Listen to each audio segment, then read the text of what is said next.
بسم الله الرحمن الرحيم. معاكم محمد البلاسي المدرب والمحاضر. النهاردة أنا جاي أتكلم معاكم علشان ندوة هنعملها إن شاء الله سبحانه وتعالى في القاهرة، ودي البداية إن شاء الله. يعني يتلوها ويتبعها حاجات كتيرة جدا. لقاء يبقى في اسكندرية إن شاء الله سبحانه وتعالى قريب قوي. فكرة الندوة بسيطة جدا، هو غير تفكيرك أو غير فكرك. والمدة ساعتين، هتبقى ساعة للمدربة ياسمين الأكدر صاحبة الفكرة نفسها أو صاحبة الدعوة للمحاضرة، وهكون ضيف شرف معاها وزميل ليها في هذا اللقاء لمدة ساعة أيضا. فالندوة كلها أو المحاضرة هي ساعتين من 1 ل 3، أو معاد ممكن تختاروا من 4 ل 6.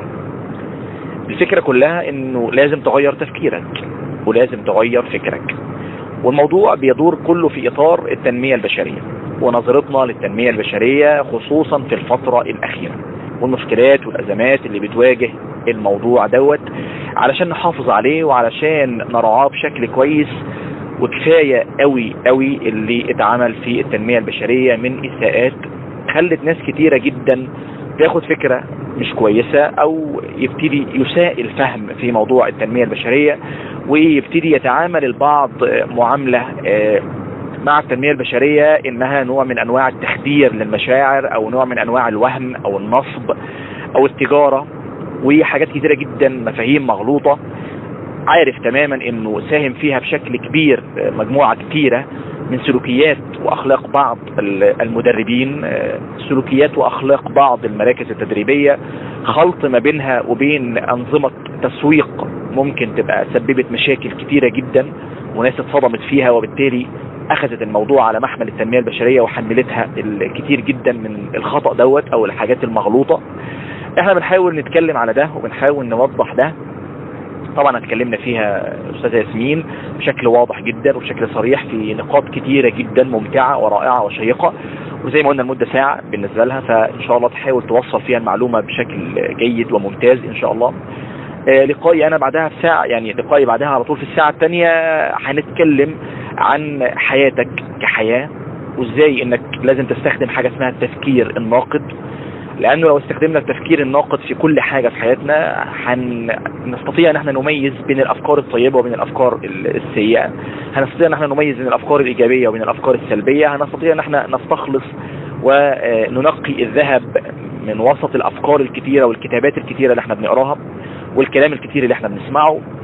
وهنقول يا جماعة غير تفكيرك وخلي في حياتك هدف، ولا تعش سبهللة زي ما قال سيدنا عمر بن الخطاب رضي الله عنه، أو سيدنا عبد الله بن مسعود. وهنتكلم عن نماذج في تطوير ذاتك مطلوبة جدا علشان نغير فيها تفكيرنا. نموذج اسمه نموذج البندول، ومعادلة اسمها معادلة حسن، وفي نموذج اسمه الأهداف الزمنية، وفي نموذج اسمه نموذج الحياة المتزنة أو المتوازنة. هدفنا كله انه يبقى فيه معاك حاجات عملية تقدر تاخدها فعلا وتستفيد منها وتبتدي انك تطبقها في حياتك، ومن خلالها هتغير كتير جدا من تفكيرك وفكرك عن التنمية البشرية ونظرة البعض اللي بدأ زي ما قلنا انها تشوه عن المجال. هنحاول نقدم صورة طيبة جدا ولمسة خير فعلا عن هذا الموضوع علشان نحافظ عليه وما نضيعش الناس ومجهود الناس اللي تعبت في يوم من الايام علشان توصل المجال وتوصل التنمية البشرية لأكبر قطاع ممكن من الناس، وعلى رأسهم طبعا دكتور إبراهيم الفقي رحمه الله. في انتظاركم إن شاء الله سبحانه وتعالى يوم 13/8 بإذن الله سبحانه وتعالى، زي ما قلنا في معادين من 1 ل 3 أو من 4 ل 6 مع المدربة المتألقة إن شاء الله ياسمين الأكدر، ومحبكم في الله محمد البلاسي المحاضر والداعية الإسلامي ومدرب التنمية البشرية وعضو منظمة كينونة العالمية للتنمية والتطوير. هنكون في انتظاركم إن شاء الله سبحانه وتعالى، ويا رب تستطيعوا معنا ان انتوا تستمتعوا باللقاء، وإن شاء الله سبحانه وتعالى نشوف حاجة جديدة عن التنمية البشرية في ندوة غير تفكيرك.